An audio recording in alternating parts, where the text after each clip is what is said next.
இன்றே டவுன்லோட் செய்து உங்கள் ஃபேவரட் ஷோக்களை என்ஜாய் பண்ணுங்க. சார் ஒரு நிமிஷம் சார். இந்த கள்ளச்சாராய கும்பலை எப்படி சார் நீங்க பிடிச்சீங்க? எங்களுக்கு தகவல் கிடைச்ச உடனே போலீஸ் டீமோட போய் இவனை மடக்கி பிடிச்சிட்டோம். இவனை அடிச்சு வாக்குமூலம் கேட்டப்ப இவன் சொன்ன விஷயம்லாம் ரொம்ப அதிர்ச்சியா இருந்தது. ஜானகி அம்மாவை தலைவி பதவியில இருந்து ராஜினாமா பண்ண வைக்கிறதுக்காக சாராயத்துல மருந்து கலந்து குடிக்க வச்சிருக்காங்க.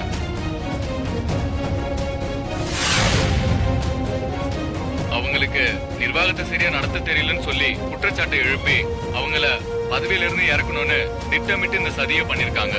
ஓகே, இதுக்கு மேல நாங்க எதுவும் சொல்லக்கூடாது. கோர்ட்ல பாப்போம்.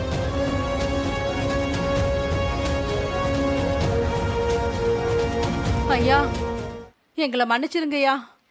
என்ன ஏதுன்னு தெரியாம அம்மாவை தப்பா பேசிட்டோங்கய்யா. அம்மா, எங்களையும் மன்னிச்சிடுங்கம்மா. ஐயோ பரவாயில்ல, நான் ஒன்னும் தப்பா எடுத்துக்கலங்க. சார், நீங்க சொன்ன மாதிரியே 10 பேருக்கும் ட்ரீட்மெண்ட் கொடுத்துட்டோம். இப்ப யாரோட உயிருக்கும் ஆபத்து இல்ல. இனி அவங்கள பத்தி பயப்பட தேவையில்லை சார். ஐயா, நீங்க தான் காப்பாத்தி கொடுத்திருக்கீங்க. நீங்க தான் எங்க சாமியா. ஜானகி அம்மா தான் பதவியில நீடிச்சிருக்கணும். இனிமே எங்க இஷ்டத்துக்கு நாங்க பேச மாட்டோம்.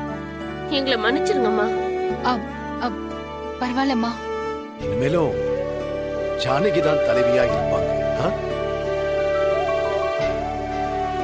நீங்க அவங்கள போய் பாருங்க. சரிங்க ஐயா. சார், உங்க முழு முயற்சியால இவ்வளவு பேர் உயிரை காப்பாத்திருக்கீங்க. ரொம்ப நன்றிங்க. இந்த சிகிச்சைக்கான முழு செலவையும் அரசாங்கத்துல இருந்து கொடுக்கறதுக்கு நான் ஏற்பாடு பண்றேன். சரி, தப்பா எடுத்துக்காதீங்க. மினிஸ்டர் கூட ஒரு முக்கியமான மீட்டிங் இருக்கு. என்னோட பிஏ இங்க இருப்பாரு. நான் கொஞ்சம் கிளம்புறேங்க. வரேன்.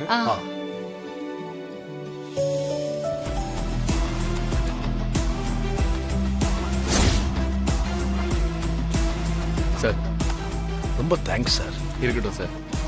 விரைவா செயல்பட்டு குற்றவாளியை கைது பண்ணிட்டீங்க. ரொம்ப நன்றி சார். சார், நாங்க தனியா இதெல்லாம் செய்யல. இவங்க 4 பேரோட உதவியால தான் இதை செய்ய முடிஞ்சது. ரொம்ப நன்றி சார். நான் வரேன் சார். வாங்க. மாயா, தனா,